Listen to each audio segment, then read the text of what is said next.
Times of India சமயம் தமிழ் நேயர்களுக்கு வணக்கம். இன்று நம்மளோட சிறப்பு அழைப்பாளராக இணைஞ்சிருக்கிறார் அன்ஜித் அவர்கள். சார் வணக்கம். சார் வணக்கம் சார். என்ன சார், விஜய் ரொம்ப அவதூறா பேசிட்டு இருக்காரு, தவறான தகவலா பேசிட்டு இருக்காரு, டேட்டா எதுவுமே இல்ல, ஒரு பொத்தாம் பொதுவா பேசிட்டு இருக்காரு அப்படின்னு சொல்றாங்களே, உங்களோட கருத்து என்ன சார்? இல்ல, பேசினா தப்பு, பேசலனாலும் தப்பு. எதுவும் அவதூறெல்லாம் இல்லைங்க. எல்லாமே டு த பாயிண்ட் ப்ரிசைஸா கரெக்டா தான் பேசியிருக்காரு. அதுக்கு கற்பிதங்கள், அதை எப்படி முட்டு கொடுக்கலாம், எப்படி டிஃபெண்ட் பண்ணலான்ற ஒரு பிரச்சாரம், கவுண்டர் நரேட்டிவ் தான் ட்ரை பண்றாங்க. ரெண்டாவது, அந்த பிரச்சாரம் ஒரு பெரிய பிரச்சாரமே இல்ல. அது சும்மா ஒரு இந்த கூட்டம் ஓட்டு போட மாட்டாங்கன்னா அதுக்கு அந்த கூட்டத்திலே பதில் சொல்லிட்டாங்க. அதுக்கு இன்னொரு பதிலும் நேத்து நான் பார்த்தேன். திருவாரூர்ல கூட்டம் விஜய் சார் நடத்தின அடுத்த நாளே திமுக ஒரு பிரம்மாண்டமான கூட்டம் நடத்த ட்ரை பண்றாங்க. சோ விஜய் சார் தாவேகா is creating some gravity in Tamil Nadu politics. எதற்கு ஆலையிலன்ற திமுகவுக்கு ஒரு பெரிய எதிர்ப்பா, இது வரைக்கும் பேசவே மாட்டோம், தாவேகா பேரோ விஜய் சார் பேரோ சொல்ல மாட்டோம்னு ஒரு இடத்துல இருந்தாங்க. இன்னைக்கு பேசுற ஒவ்வொரு வார்த்தைக்கும் ஒவ்வொரு அமைச்சர் பதில் சொல்ற நிலைமைக்கு வந்திருக்கு. சோ ஆரோக்கியமா தான் இல்ல, அது உண்மையிலே ஒரு ஃபேக் நியூஸ பரப்புற மாதிரி. இப்ப ரயில் பெட்டி தொழிற்சாலை அங்க இருந்து அது மூடிட்டாங்கன்னு சொன்னாங்க. ஆனா அது இல்ல, அது ஒர்க் ஷாப் தான் இருந்துச்சு. அது திருச்சியில மாத்திட்டதா சொல்றாங்க. அங்க மருத்துவர்களே இல்ல அப்படின்ற மாதிரி சொன்னாங்க. ஆனா அதுக்கு ஆளுநர் ஷானிவாஸ் அவர்களோ மா சுப்பிரமணியம் அவர்களோ பதில் சொல்லியிருக்காங்க. இது எல்லாமே ஒரு டேட்டாவே இல்லாம நம்ம புத்தாம் பொதுவாக ஒரு மேலோட்டமா சொல்ற மாதிரி இல்லையா சார் எல்லா குற்றச்சாட்டும்? இல்ல, நான் என்ன கேட்கிறேன், இப்ப திருவாரூர்ல ஒரு தொழிற்சாலை இருந்திருக்கு, அதை நீங்க மாத்திட்டோன்னு சொல்றீங்க. மாத்திட்டோம்னா இன்னைக்கு நாகப்பட்டினத்துல இருந்தவங்களோட வாழ்வாதாரம், இப்போ ஒரு தொழிற்சாலை இருக்குன்னு வச்சுக்கோங்க, நீங்க அதுக்கு சென்ட்ரல் ரெக்ரூட்டுங்களை வேலைக்கு போடுறீங்க. ஆனா அவங்க தங்குற வீடு, அவங்க சாப்பிடுற இடம், அவங்க மளிகை சாமான் வாங்குறதுன்னு ஒரு தொழில் சார்ந்து அந்த இடத்துல ஒரு எக்கோசிஸ்டம் பில்ட் ஆகும். அந்த இடத்துல அது மூவ் ஆகும்போது, அப்ப அந்த இடத்துல வேலை செஞ்சுட்டு இருந்தவங்க அங்க இல்லைன்னும் போது அந்த இடத்துல ஒரு லோக்கலா ஒரு எக்கனாமிக் கிரைசிஸ் சின்ன லெவல்ல உருவாகும். இந்த மாதிரியான கிரைசிஸ் பூதாகரமா ஆகும்போது தான் அது நீங்க நேஷனல் லெவல்ல பார்க்கும்போது அது ரெசெஷன் சொல்லுவாங்க. ஆனா அந்த பகுதியில ஒரு 50 கடைக்காரர்கள், ஒரு 100 வீட்டுக்காரர்களுக்காவது வருமான இழப்பு ஏற்பட்டிருக்கும். அதை நீங்க வேற விதத்துல ஃபில் பண்ண பாக்கணும். சார், இந்த மாதிரி ஏகப்பட்ட இந்தியா ஃபுல்லா ஏகப்பட்ட மாறிட்டே இருக்கு. அதுதாங்க சொல்றேன். ஒரு இடத்துல ஒண்ணு நீங்க மாத்துறீங்கன்னா இந்த இடத்துல ஒரு வேக்யூம் ஒண்ணு கிரியேட் ஆகுது. அதை ஃபில் பண்றது அடிப்படையான ஒரு பொருளாதாரம் படிச்சவங்களுடைய கடமை. அந்த ஒரு பொறுப்பு இல்ல. அதே போல இன்னொன்னு சொல்றேன், சுதந்திரத்துக்கு முன்னாடியே அதை மாத்திட்டாங்க. இல்லங்க, அந்த இடத்துல நீங்க ஃபில் பண்ணணும் இல்லைங்க. இந்த இடத்துல ஒரு விஷயம் மாறுது. நீங்க இப்ப ஏர் இந்தியா இந்தியால இருந்து இப்போ வித்துட்டாங்க, அது பிரைவேட்டுக்கு போயிடுச்சு அப்படின்னும் போது திமுக என்ன சொல்லுது, பாஜகவை ஏர்போர்ட்டா கட்டுறீங்களே, ஒரு ஏர்லைன்ஸ் கூட இல்லைன்றீங்களே. இப்போ அதுக்கு கவுண்டர் நரேட்டிவா இந்திய அரசாங்கம் ஒரு ஏர்லைன்ஸ் கொண்டு என்ன சொல்றீங்க, ஓகே அந்த கேப்பை ஃபில் பண்ண ஏதோ ட்ரை பண்றாங்கன்னு புரிஞ்சுக்க முடியும். அது போல இந்த இடத்துல ஒரு வேக்யூம் இருக்குன்னா அது இன்னைக்கோ என்னைக்கோ உருவாகும் போது அந்த தொழிற்சாலை அந்த இடத்துல ஃபில் பண்றதுக்கு ஒரு கேப் இருக்குன்றதா அர்த்தம். அடிப்படையில அந்த இடத்துல தொழில் செய்யறதுக்கான இடம், வருஷத்துக்கு முன்னாடி ஏதோ ஒரு ஒர்க் ஷாப் இடமாற்றப்பட்டது இன்னைக்கு பெரிய பேசு பொருளா விஜய் அவர்கள் கிரியேட் பண்றாரு. நான் என்ன சொல்றேன், அந்த இடத்துல நீங்க பொருளாதாரம் வாழ்வாதாரம்னு பார்க்கும்போது, நான் நீங்க கேட்க போற ஒரு கேள்விக்குமே நான் பதில் சொல்றேன். எல்லாத்தையும் இந்த அளவுக்கு கேட்டீங்கன்னா சந்தோஷப்படுவேன். ஒரு இடத்துல ஒரு தொழிற்சாலை இருக்கு அப்படின்னா அது ஒரு பொருளாதாரத்தை, ஒரு மைக்ரோ எக்கனாமிக் மாடியூல கிரியேட் பண்ணும். அந்த இடத்துல நீங்க எடுக்கும்போது அந்த இடத்துல ஒரு வேக்யூம், திரும்ப ஒரு எக்கனாமிக்கல் வேக்யூம் கிரியேட் ஆகும். அதை ஃபில் பண்றதுக்கு என்ன பண்ணிருக்கீங்க? நான் 25 வருஷத்துக்கு முன்னாடி எடுத்தீங்கன்னு அவங்க சொன்னாங்கன்னா நான் கேட்பேன், அப்ப 25 வருஷமா அதை ஃபில் பண்ணாம என்ன பண்ணிட்டு இருக்கீங்க? 55 வருஷமா நீங்க தானே ஆட்சியில் உட்காந்துருக்கீங்க மாறி மாறி. அது சுதந்திரத்துக்கு முன்னாடியே எப்பவா இருந்தாலும் அந்த இடத்த ஃபில் பண்ணணும் இல்லங்க. நான் திரும்ப கேட்கிறேன், நீங்க தமிழ்நாட்டுக்குள்ள எத்தனை தொழிற்சாலை கொண்டு வந்தாரு காமராஜர்? நீங்க எத்தனை தொழிற்சாலைகள் கொண்டு வந்திருக்கீங்க? ஒரு இடத்துல திரும்ப சொல்றேன், உங்களுக்கு அந்த பாயிண்ட் பர்టిక్యులரா அந்த ரயில்வே பெட்டி தொழிற்சாலை நான் சொல்றேன். இப்போ நீங்க நாகப்பட்டினம் எடுத்தீங்கன்னா, நாகப்பட்டினம் மாவட்டத்துக்குள்ள இருக்கக்கூடிய பிரச்சனை எல்லாத்தையுமே பேசுறாரு.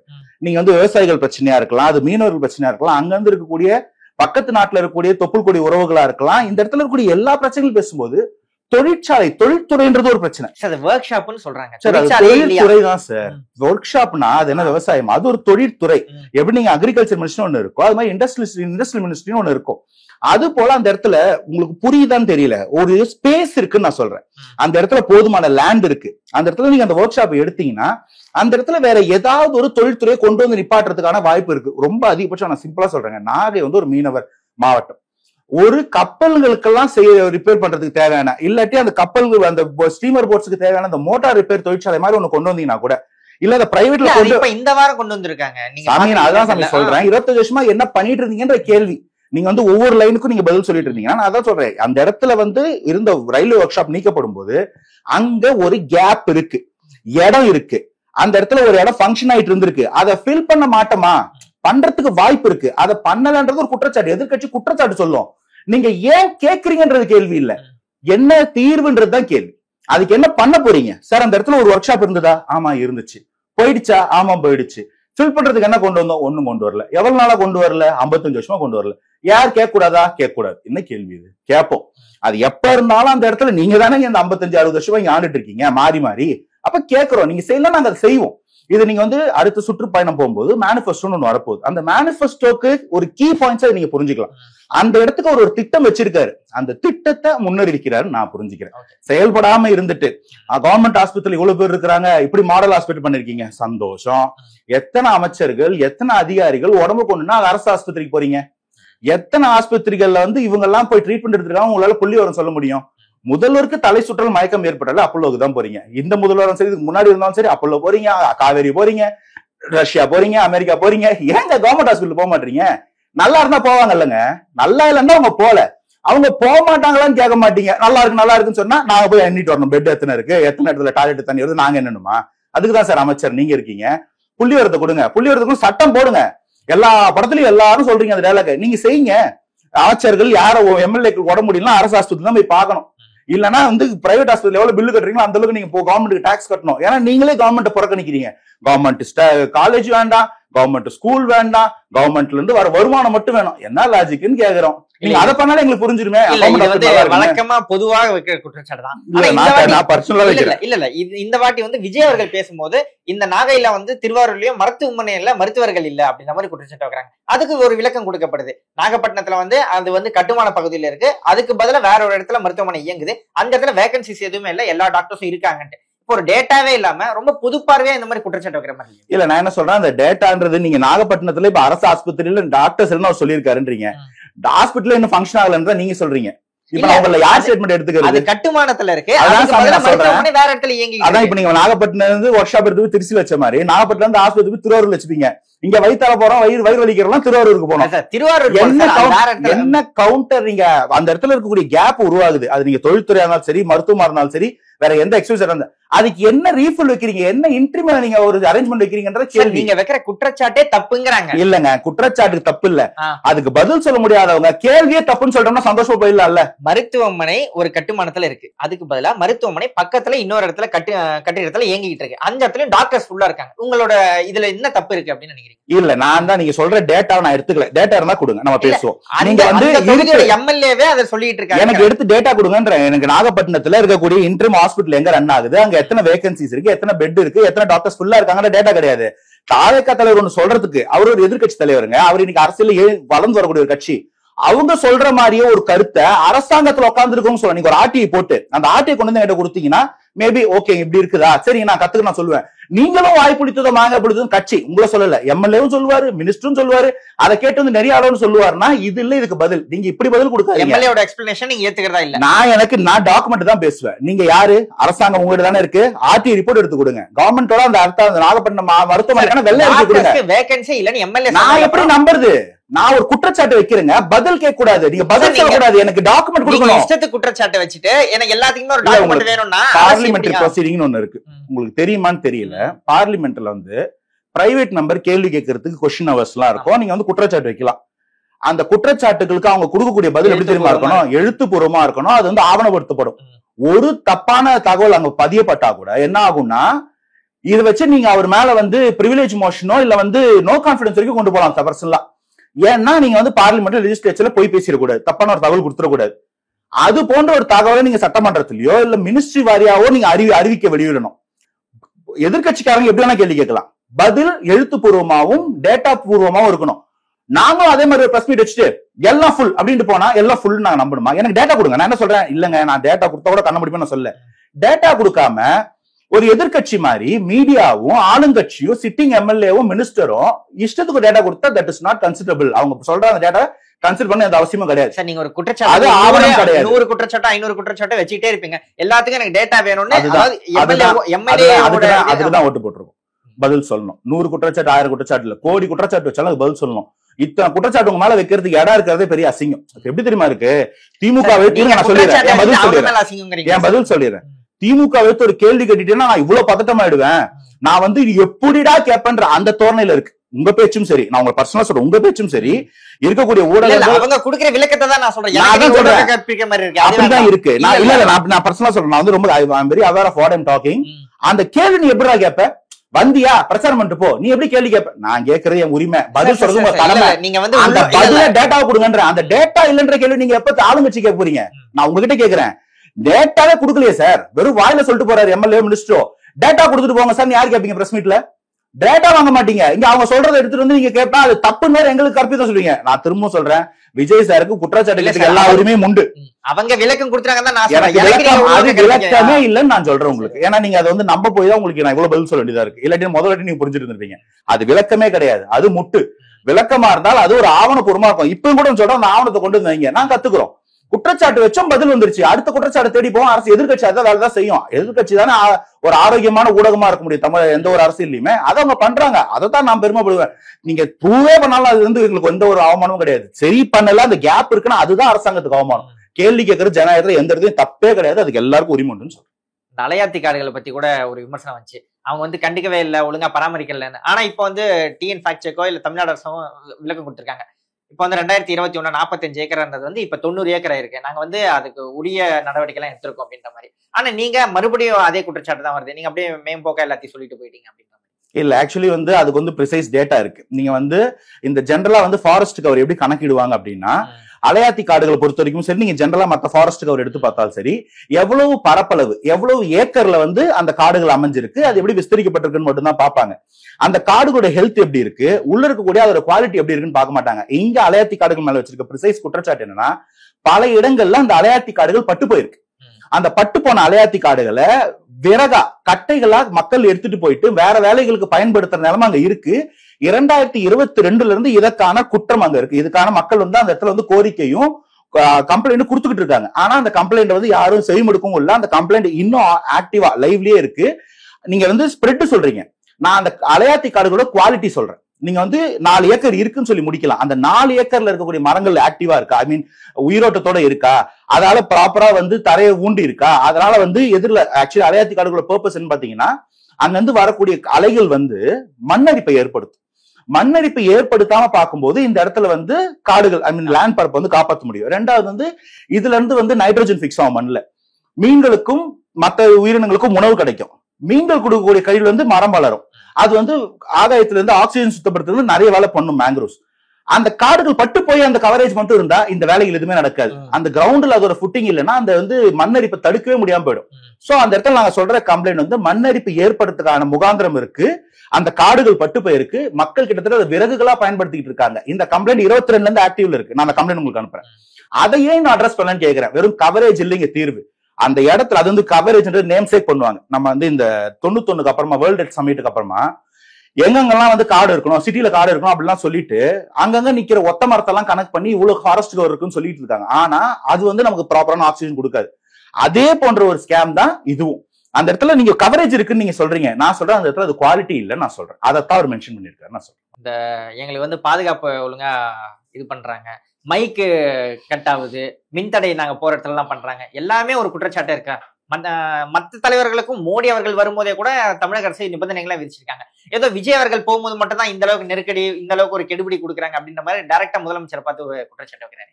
இது ஒரு 6 நாள் பழைய நியூஸ். இதுக்கு முன்னாடி வந்து கோர்ட்லயே சொல்லிட்டாங்க. கோர்ட்ல வந்து தாவேகா சார்பா வந்து பெட்டிஷன் போகும்போது என்ன சொல்லியிருந்தாங்க, தாவேகா கொடுக்கக்கூடிய ரெஸ்ட்ரிக்ஷன்ஸ் வந்து மற்ற கட்சிகளுக்கு கொடுக்கப்படாத ரெஸ்ட்ரிக்ஷன்ஸ் மாதிரி இல்ல, வேற ஃபார்மேட்ல ஒண்ணு இருக்கு. ஏன் நீங்க யூனிவர்சலா எல்லாருக்கும் ஒரே மாதிரி ஃபார்மேட் வைக்க கூடாது? நீங்க வந்து அவங்க பொது சொத்தை உடைச்சிடறாங்கன்னு சொல்றீங்களா? போலீஸ் ஒரு காஷன் டெபாசிட் வாங்குங்க, உடைச்சா அந்த காஷன் டெபாசிட்ல இருந்து ஃபில் பண்ணுங்க, உடையலன்னா அந்த காஷன் டெபாசிட் ரிட்டர்ன் பண்ணுங்க. அதே போல ஒரே ஃபார்மேட், அது திமுகவோ பாஜகவோ அதிமுகவோ நாம் தமிழரோ தேமுதிகவோ பாமகவோ தாவேக்காவோ ஒரே மாதிரி ஃபார்மேட்டை ஃபாலோ பண்ணுங்க. இதுல உங்களுக்கு என்ன பிரச்சனை? எதுக்கு ஒரு ஃபார்மேட் ஒருத்தருக்கு வச்சிருக்கீங்க? விஜய் அவர்கள் வந்து நாங்க போற இடத்துல என்ன கரண்ட் கட், அதான் சொல்றேன். இந்த கேள்வி ஒரு கேள்விக்கு பதில் சொல்றேன். பதில் சொல்லிட்டு அந்த கேள்வி அப்படி விட்டுறக்கூடாது இல்லையா? அதனால அந்த ஃபார்மேட் ஒரு யூனிட்ஸ் எல்லாம் கொண்டு வாங்க சொல்றோம். நான் என்ன கேட்கறேன்னா, இத்தனை வருஷமா இதுக்கே உங்களுக்கு இன்னும் ஒரு கோர்ட்ல இருந்து ஆர்டர் வரணும். எல்லா கட்சி வந்தாலும் ஒரு யூனிவர்சல் ஃபார்மேட்னு ஒண்ணு இருக்கணும் இல்லைங்களா? அது என்னங்க வந்து ஒரு கட்சிக்கு ஒரு ஃபார்மேட்டை உண்டு பண்றது? அப்ப அதுவே வந்து இன்ஜஸ்டிஸ். நீங்க உங்களை ஒரு மாதிரி என்ன ஒரு மாதிரி ட்ரீட் பண்ணா தட் இஸ் அட்டர் டிஸ்கிரிமினேஷன். அதை எப்படி நீங்க பண்ண முடியும் தாவேக்கான்ற ஒரு கட்சிக்கு? கோர்ட்டு கேட்ட கேள்வி நான் கேட்கல. யூனிவர்சல் ஒரு மாடல் ரெடி பண்ணுங்கன்னு சொல்லி இருக்காங்க. அதே போல அந்த இடத்துல போகும்போது 2 பாயிண்ட் சொல்றேன். ஃபர்ஸ்ட் அண்ட் ஃபார்மோஸ்ட், அந்த இடத்துல மைக்கு கட் ஆனது உண்மை. நான் கூட அன்னைக்கு அது டெக்னிக்கல் கிளிச் நினைச்சுதான், நான் சென்னையில இருக்கிற ஒரு ஆளு. ஆனா அது அந்த தலைவர் அட்ரஸ் பண்றாருன்னா அந்த இடத்துல அந்த மைக்கு அருகாம இருந்திருக்க வாய்ப்பு இல்லை, அது அருந்திருக்கு. என் கேள்வி என்னன்னா, அந்த மைக்கு அறுத்தவன் யாரு? போலீஸ் கிட்ட பெர்மிஷன் வாங்கி பந்தோபஸ்து வாங்கி தான் ஒரு கூட்டம் நடத்துறோம். அந்த இடத்துல அந்த ஒரு ஆம்பிளிஃபயர் அந்த பஸ் சுத்தியோ யாரோ ஒருத்தன் அந்த ஒயரை அறுக்காம பாத்துக்க கூட முடியாத நம்மளால. அந்த இடத்துல பவர் கட் ஆனது அரியலூர்ல உண்மை. அந்த பவர் கட் பண்ணது திமுக முதல்வர் சொல்லி நான் சொல்லல, ஆனா யாரோ ஒருத்தன் பண்றான். எதுக்காக இபி டிபார்ட்மெண்டோட பண்றாங்க. திரும்பவும் நீங்க அரசு ஆட்சியில இருக்கீங்க, அந்நேரத்துக்கு ஒரு ப்ராப்ளம்னு ஒண்ணு வெள்ளை அறிக்கை கொடுங்க, கிளாரிட்டி கொடுங்க. இல்லன்னா பண்ண ஒரு கால்குல பண்ணாங்கன்னு வெளிப்படுத்துங்க. நீங்க அரசாட்சி கையில வச்சுக்கிட்டு உங்ககிட்ட பர்மிஷன் ஆயிட்டு ஒரு ஈவென்ட் நடத்தும் போது அந்த இடத்துல கரண்ட் கட் ஆகுதுன்னா அது கேட்க தானே செய்வாங்க. இந்த மைக் விவகாரத்திலேயே நீங்க முதல்ல பாத்திருப்பீங்க, முதல்ல அந்த யூடியூப் அவுட்டுக்கு நல்ல ஆடியோ வந்துட்டு இருந்துச்சு. அதுக்கப்புறம் விஜய் அவர்கள் மைக்க மாத்தினாங்க, அங்க இருந்தவங்களுக்கு கொஞ்சம் கேட்டுச்சு அப்படின்னு சொன்னாங்க. 2 மைக்கு இப்ப விஜய் வச்சு பேசிட்டு இருக்காரு இல்லையா? அது அப்படி அன்னைக்கு பேசிருந்தா அந்த பிரச்சனையே இல்லையே. இப்போ 2 மைக்கு 2 ஆம்பிளிஃபையர் செட் இப்ப போட்டிருக்கு. போன வாட்டி ஒரு மைக்கு அந்த ஆம்பிளிஃபைட கனெக்ட் பண்ணி வச்சிருந்தது. அந்த மைக் முதல் மைக்கு கட் ஆகும் போது 2வது மைக்கு மாத்துறாங்க. அந்த 2வது மைக்கு யூடியூப்ல கனெக்ட் ஆகாம இருந்தது. முதல் மைக்கு 2த்துக்கும் யாரோட தவறு? யாரோட கட் பண்ணிருக்காங்க. முதல் மைக்ல பேசும்போது யாரோட கட் பண்ணிருக்கான். அந்த இடத்துல ப்ராப்பரா யார் வரான் யார் கட் பண்றான்னு பாக்காத காவல்துறையை கேட்பீங்களா சார்? உங்களோட பொறுப்புல இருக்கு சார். அது உங்களோட பொறுப்பு. உங்களுக்கு உங்ககிட்ட பர்மிஷன் வாங்காம உங்ககிட்ட நான் சரிங்க, நான் ஓப்பனா ஒரு குற்றச்சாட்டு வைக்கிறேங்க. ஒரு பேசிக்கான ஒரு காமன் சென்ஸ் இருக்கிற ஒரு மனுஷங்கிட்ட கேட்கிறேன், உங்களை நான் பொதுவா கேட்கிறேன். தாவேகா தலைவர் விஜய் அவரை பார்க்க வர்ற அவருடைய தொண்டர்கள் ரசிகர்கள், அவர் பேசுறது கேட்க கூடாது எவனா ஒருத்த மைக்க கட் பண்ணுவானா? ஒரு மனநலம் பாதிப்பட்டவனா செய்வானா? அவர் பேசக்கூடாது அது கேட்க கூடாதுன்னு நினைக்கிறவங்க யாரா இருப்பா? யார் கட் பண்ணிருப்பாங்க சொன்னா ஒரு அக்செப்டட் டெக்னிக்கல் கிளிட்ச் இல்ல, கட் பண்ணி இருக்காங்க. நாங்க குற்றச்சாட்டு சொல்லிட்டோம், போலீஸ் உங்ககிட்ட தானே இருக்கு, விசாரிங்க. யாருமே கட் பண்ணலன்னா சொல்லுங்க, தப்பா சொல்லிருக்கீங்க திரும்ப ப்ரூவ் பண்ணுங்க. கேட்கறது தாங்க எங்க உரிமை. கேட்கவே கூடாது, உங்களை எதிர்நோக்கி கையே நீட்டக்கூடாதுன்னு என்ன அர்த்தம்? எங்க குற்றச்சாட்டு யாரோட கட் பண்ணிருக்கான். இன்னும் பர்சனலா சொன்னா பிடிக்காத வன்மத்துல இருக்க ஒரு கட்சிக்காரன் கட் பண்ணிருக்கான், கண்டுபிடிச்சு சொல்லுங்க. பண்ணாங்களா இல்லையான்னு ப்ரூவ் பண்ணுங்க. ப்ரூவ் பண்ண மாட்டீங்க, நீங்க எப்படி கேட்பீங்க? கேட்கறது எங்க உரிமைங்க, நாங்க எல்லாம் கேட்போம். நீங்க பதில் சொல்லணும். சொல்லல முட்டு கொடுப்பீங்கன்னா அதுக்கு தாவேகாக்கு எந்த பிரச்சனையும் கிடையாது. பதில் சொல்ற வரைக்கும் கேட்போம், இன்னும் உறக்கமா கேட்போம் சொல்றோம். நாகையில நம்ம போகும்போது யாராவது அந்த டிரான்ஸ்ஃபார்மர் மேல ஏறிடுவாங்க, அந்த கரண்ட் கம்பத்து மேல ஏறிடுவாங்க, யாருக்காவது பாதிப்பு வரும் அப்படின்ற காரணத்துக்காக தான் அங்க மின்வெட்டு செய்யுங்கன்னு மாவட்ட செயலரே ஒரு மின்வாரியத்துக்கு எழுதுறாரு. அதே பிரச்சனை தானே அரியலூர்லயும் இருக்கும். அங்க மட்டும் கரண்ட் கட் பண்ணாங்கன்னா அந்த இடத்தோட சைஸ், அவங்க எந்த இடத்துக்கு போறாங்க, போற இடம் எவ்வளவு நெருக்கடியான இடம், அந்த இடத்துல லைன்ஸ் எப்படி இருக்கு. நாகப்பட்டினத்துல அது ஹை வோல்ட் லைன் சொல்லப்பட்டது. அந்த இடத்துல அந்த லைன் ஆக்டிவா இருக்கும் போது பெரும் டேமேஜ் ஏற்படுத்த வாய்ப்பு உண்டு. அரியலூர்ல அந்த மாதிரி இல்ல. அந்த இடத்துல நாங்க ரெக்வஸ்டும் பண்ணல, அந்த மாவட்ட செயலர் தெரியாதா? இப்ப நீங்க நாகப்பட்டினத்துல இந்த மாதிரி ஹை வோல்ட் லைன் போதும், இந்த இடத்துல லைன் இருந்தா ஒரு எக்ஸாம்பிள் சொல்றேன், அப்படி என்னைக்கும் நடக்கக்கூடாது, இருந்தாலும் ஒரு கேஷனுக்காக சொல்றேன். ஒரு ஒயர் ஏதோ ஒரு ப்ராப்ளத்தினால அருந்து விழுந்தா பவர் கட் ஆகாது. ஹை வோல்ட் லைன்ல பவர் கட் ஆகாது. நார்மல் லைன்லாம் கட் ஆயிடுச்சுன்னு வச்சுக்கோங்க, பவர் சப்ளை நின்றுடும். ஹை வோல்ட் லைன் அப்படி கட் ஆகாது. அந்த இடத்துல 1 லட்சம் பேர் நிற்கும் போது ஒயர் அருந்து விழுந்தா என்ன ஆகும்? இந்த முன் யோசனையோட நாகப்பட்டினத்துல இந்த இடத்த சூஸ் பண்ணி கொடுக்கும் போது அந்த மாவட்ட எல்லாம் ரெக்வஸ்ட் வைக்கிறாரு. அரியலூர்ல நடந்தது அந்த மாதிரி இடம் கிடையாது. அந்த இடத்துல ஹை வோல்ட் லைன் இல்ல. அந்த இடத்துல சாதா மீட்டிங் நடக்கிற இடத்துல அந்த ஒயர்ஸ பர்பஸ்ஃபுல்லா பவர் கட் பண்றீங்க. வித்தியாசம் உங்களுக்கு புரியுதுங்களா? அப்படிதான் அந்த இடத்துல பிரச்சனை. நாங்க இங்க நாகப்பட்டினத்துல கேட்ட தாவேக்கா அங்கேயும் கேட்க போறது இல்ல. அவங்க கேட்பாங்க, அந்த இடத்துல அது இல்ல, ஆனா கட் பண்ணி இருக்கிறீங்கன்றது திரும்ப குற்றச்சாட்டு தான் சொல்றேன். எந்த குற்றச்சாட்டையும் சொல்ல விடாத அளவுக்கு ஒரு சுதந்திரம் வந்துகிட்டு இருக்கு தமிழ்நாட்டுல. வரட்டும், நல்லதுதான் இது. இல்ல சார், வெக்கப்பட்ட குற்றச்சாட்டு கேட்கணும், அவ்வளவுதான். பதில் சொல்லிட்டேன். சரி, ஓகே சார். அமைச்சர்கள் எல்லாருமே ரியாக்ட் பண்ண ஆரம்பிச்சிட்டாங்க தாவேக்கா தலைவர் விஜய் பார்த்து. விஜய் அவர்கள் தமிழ் தேசியத்தும் கையில் எடுக்கிறாரு. சீமானோட ஓட் பேங்க் அங்கதான் மொத்தமா இருக்கு. தலைவரை நேரடியாக குறிப்பிடாம அவர் பேரை சொல்லாம அவர் எடுக்கிறாரு. சீமானும் பதில் சொல்லாம இருக்காரு. அதிமுகங்கிற ஃபேக்டரி நீங்க கன்சிடர் பண்ண மாட்டீங்க. ஒரு பெரிய கட்டமைப்போட இருக்காங்க. ஆனா திமுக டிவிக்கு தான் நீங்க முதல்ல தான் சொல்றீங்க. ஆனா அந்த அளவுக்கு ஒரு வலுவா இருக்கிற ஒரு கட்சியை நீங்க அப்படியே புறக்கணிச்சிட்டு போறது கரெக்டா இருக்குமா சார்? இல்ல, அதிமுக வலுவா இருக்கு நீங்க சொன்னீங்கன்னா சந்தோஷம். கட்டமைப்பு ரீதியாக நான் ஆன்சர் பண்றேன். ஃபர்ஸ்ட் அண்ட் ஃபார்மோஸ்ட் நீங்க இன்னைக்கு பார்க்கக்கூடிய திராவிடமோ தமிழ் தேசியமோ தான் உண்மையாவே திராவிடம் தமிழ் தேசியம். தயவு செய்து ஒரு புரிதலுக்கு வந்துடாதீங்க. அன்னைக்கு தமிழ் தேசியத்தை பேசினவங்க கூட நாம் தமிழர் கட்சி சிவந்தி ஆதித்யநாத் வச்சிருக்கும் போது 67 திமுக கூட கூட்டணி போயிருக்காரு. அன்னைக்கு திராவிடத்தை மட்டுமே கோல் வச்சு போயிட்டு இருந்த திமுக கூட நாம் தமிழன்ற கட்சி கூட்டணி போயிருக்கு. ஐ ரெஜிஸ்டர் திஸ் இயர். சோ அன்னைக்கு இருந்த நாம் தமிழ் தேசியன்றது வேற, இன்னைக்கு இருக்க தமிழ் தேசியன்றது வேற. அது நடுவில் இருக்கக்கூடிய கேப் என்ன? ஈழப்படுகொலை, ஈழ போராட்டம், விடுதலை புலிகள், பிரபாகர் ஐயா, மேதகு பிரபாகரன் அவர்கள், இந்த ஃபேக்டர் தான் அந்த நாம் தமிழரோட இன்னைக்கு இருக்கக்கூடிய தமிழ் தேசியத்தை ஃபேக்டர் பண்ணிருக்குன்னு வச்சீங்கன்னா, விடுதலை புலிகள் பிரபாகரன் ஐயா ஃபாலோ பண்ணதே வேற தமிழ் தேசியம். அவர் தமிழ் அல்லாதவர்களையும் நண்பர்களா பார்த்திருக்காரு. அவர் இன்னைக்கு நீங்க அண்ணாவையோ பெரியார் எம்ஜிஆரையோ கோட் பண்றதுக்கு இவ்வளவு கொந்தளிக்கிறார் சீமான் அண்ணன். எம்ஜிஆர் அவர்களுக்கு நான் கடன் பட்டிருக்கேன்னு பிரபாகரன் சொன்னதா சீமான் அண்ணன் சொல்லி இருக்கிறார். எனக்கு வந்து நிதி கொடுத்தாரு, நான் அவருக்கு ஏன் உண்மையா இருக்கக்கூடாதான், அவருக்கு வந்து மனசாட்சி பூர்வமா அவர் நன்றியா இருக்கக்கூடாதான்னு கேட்டாருன்னு சீமான் தான் ரெஜிஸ்டர் பண்ணிருக்காரு. அண்ணா அவர்களை கொண்டாடினது சீமான் தான். இன்னைக்கு அதே அண்ணாவே எம்ஜிஆர் விஜய் சார் கொண்டாடினா அவருக்கு வந்து மனசு ஒத்துக்க மாட்டேங்குது. அன்னைக்கு தமிழ் தேசியம் வந்து திமுக கூட்டணி போயிருக்குன்னு நான் சொல்றேன். இன்னைக்கு தமிழ் தேசியம் திமுக எதிர்க்கு நீங்க சொல்றீங்க. இதுல எது உண்மையான தமிழ் தேசியம்? அப்ப நீங்க சிவந்தி ஆதித்தனார் ஐயாவையே வந்து மறுதளிக்கிறீங்களா? மாற்று கருத்து சொல்றீங்களா? நாம் தமிழ் கட்சி உண்டாக்குனவரே நீங்க தப்பு சொல்றீங்களா? புரியுதா கேள்வி உங்களுக்கு? திராவிடம்னு சொல்றீங்க. திராவிடத்தை வந்து நீங்க தீக்கா பெரியார்ல இருந்தா எடுக்கிறீங்க. திராவிடம் அதுக்கு முன்னாடியே தோன்ற விஷயம். அப்பவே கொண்டு வந்துட்டாரு தாத்தா அயோத்தியாச பண்டிதர். அவர் கொண்டு வந்த திராவிடம் வந்து இந்த திராவிடம் கிடையாது, மொழிவரி திராவிடம் கிடையாது. இங்க இருக்கக்கூடிய ஒடுக்கப்பட்ட மக்களுக்கான எதிர்க்கான திராவிடம். அன்னைக்கு திராவிடம் வேற, பார்ப்பனியத்துக்கு எதிராக அவர் சொன்னாரு. இன்னைக்கு திராவிடம் ஆரியர்களுக்கு எதிராக நீங்க கொண்டு வந்தீங்க. இன்னைக்கு திராவிடம் வரைக்கும் வேற எங்க போய் நிக்குது? நீங்க இந்த திராவிடத்துக்கு பதில் சொல்ல சொல்றீங்களா, அந்த திராவிடத்துக்கு பதில் சொல்ல சொல்றீங்களா? இந்த தமிழ் தேசியத்துக்கு பதில் சொல்ல சொல்றீங்களா, அந்த தமிழ் தேசியத்துக்கு பதில் சொல்ல சொல்றீங்களா? தாவேக்காவுடைய திராவிடமும் தமிழ் தேசியம்ன்றது எனக்கு தெளிவா இருக்கு. தமிழ் பேசும் மக்கள் இங்கு இருந்தாலும் எங்க இருந்தாலும் அவங்க தமிழர்கள். அவர்கள் எங்க இருந்தாலும் அவர்களை நம்ம பாத்துக்கணும்ன்றது தமிழ் தேசியம். 198 நாட்டுல எங்க இருந்தாலும் அவங்க தமிழர்கள். அவங்களுக்கான நலத்தை பேசுறது தமிழ் தேசியம். இந்த தமிழ்நாடுன்ற நிலப்பரப்புக்குள்ள இருக்கிறவன் எந்த மொழி பேசினாலும் அவனை நல்லா பாத்துக்கிறது திராவிடம். முக்கியமா இந்த நம்மளுடைய 4 தென் மாவட்டங்கள், தென் இந்தியாவில இருக்கக்கூடிய 4 மொழி பேசக்கூடிய அந்த குடும்பமா இருந்தா, திராவிட மொழின்னு சொல்லக்கூடிய குடும்பமா எவன் இங்க இருந்தாலும் அவனை பாத்துக்கிறது தமிழ் திராவிடம். இதுலதான் உங்களுக்கு பிரச்சனை இருக்குங்களா? இந்த மக்களுக்கான நன்மையை பேசக்கூடியதுதான் எந்த கொள்கையா இருந்தாலும் கோட்பாடா இருந்தாலும். அதுல ஒரு புரிதல் இல்லாம நீங்க மருகி போயிட்டு இருக்கிற அந்த கோட்பாடை எடுத்துட்டு வந்து வச்சுக்கிட்டு இதுக்கு பதில் சொல்லுன்றீங்க.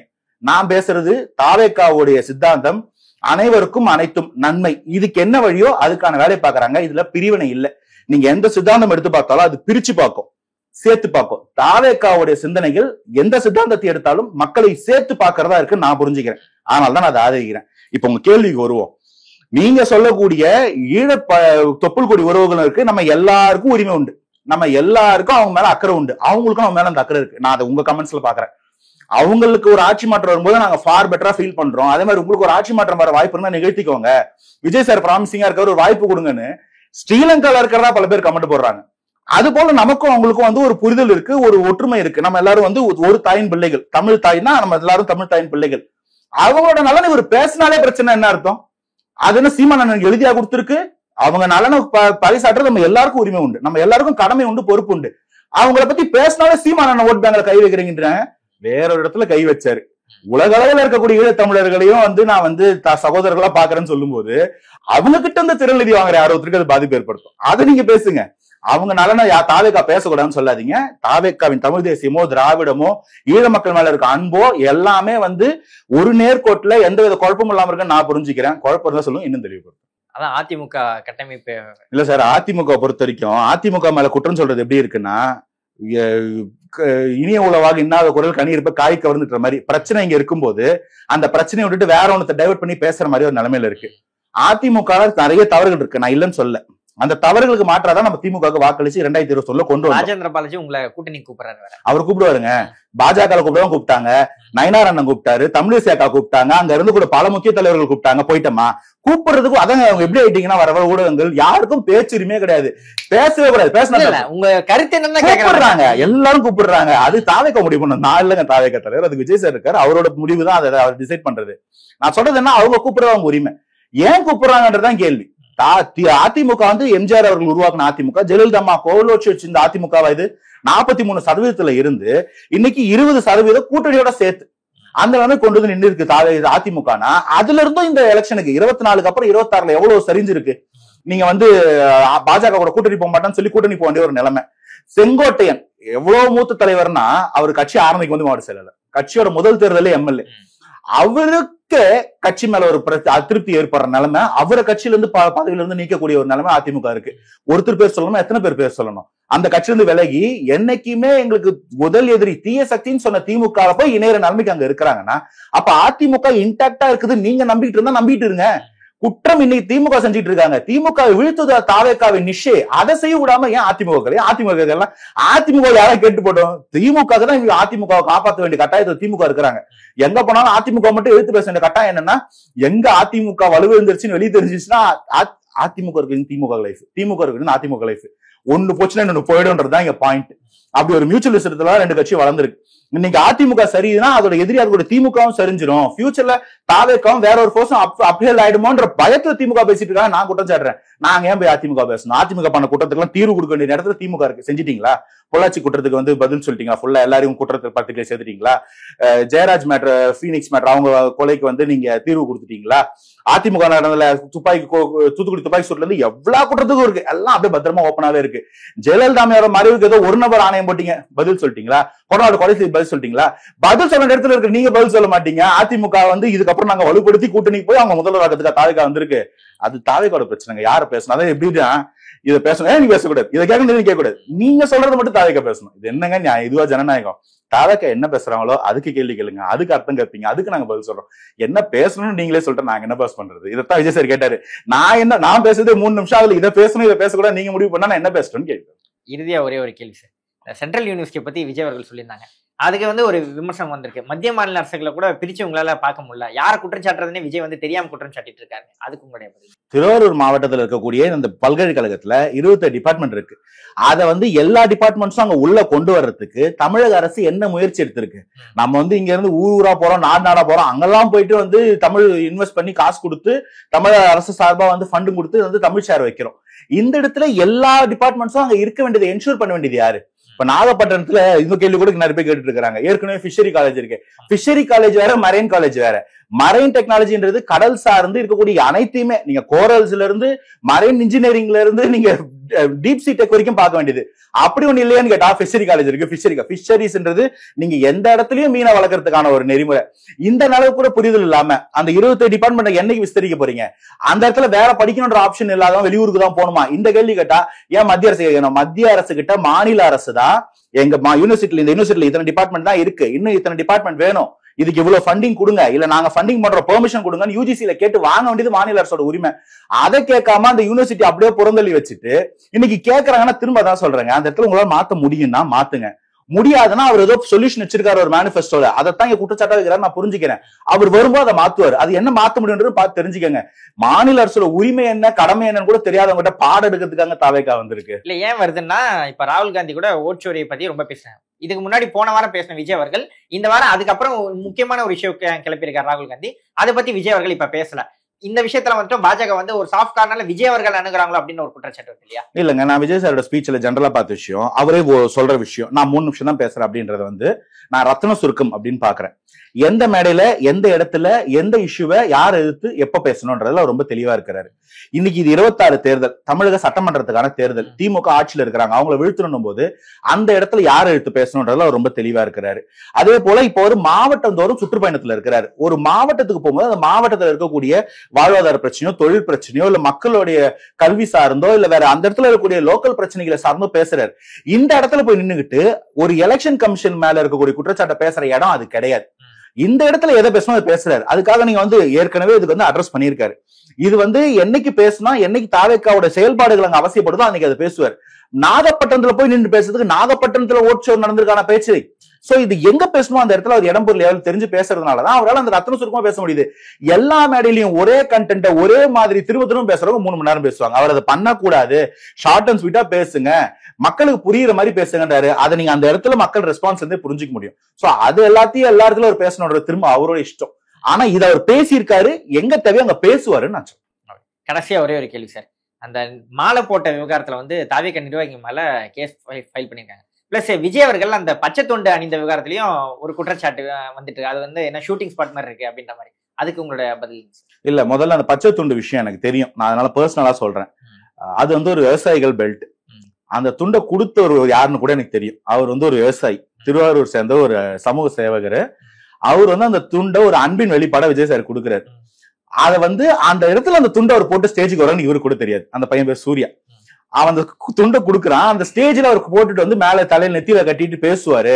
அந்த இடத்துல அது விவசாயிகள் பெல்ட்னு அவர் வந்து அந்த இடத்துல இப்படி அங்கீகரிப்பாருன்னு தெரியல. இவன் வந்து ஒரு விவசாயி, அங்க ஆதரவாளர், தாவேக்கா இல்ல ஆதரவாளர். சோ அவர் வந்து பச்சை துண்டு கொடுக்குறான், அதை அவர் போட்டு வர்றாரு. அது எப்படி ஷூட்டிங் ஆகும்? அவர் அந்த பையன் மேல இருக்க அவன் கொடுத்த அந்த அன்பு அவர் ஏத்துக்கிறாரு. அதை வந்து எந்த ஒரு கிரட்ஜும் இல்லாம பாக்குறாரு, நான் புரிஞ்சுக்கிறேன். அதே போல அந்த மாலை போட்டது, அந்த மாலை போட்டதுக்கு அந்த குடும்பத்து மேலே எஃப்ஐஆர் போட்டிருக்காங்க.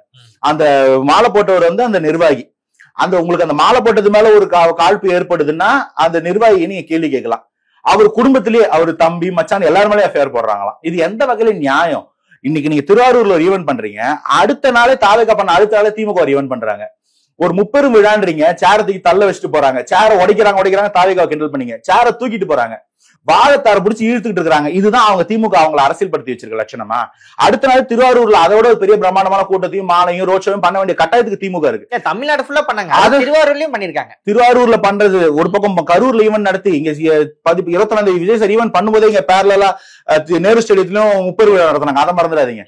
17 திருச்சியில இருக்கும்போது இங்க இளையராஜா சார் ஃபங்க்ஷன் அந்த மாதிரி இன்னைக்கு வந்து திருவாரூர் நாகப்பட்டினத்துல இருக்கும்போது இங்க திரும்ப ரோட் ஷோவும் நேரு உள்விளையாட்டு அரங்கத்துல ஈவென்ட் நடத்திட்டு தான் இருக்காங்க.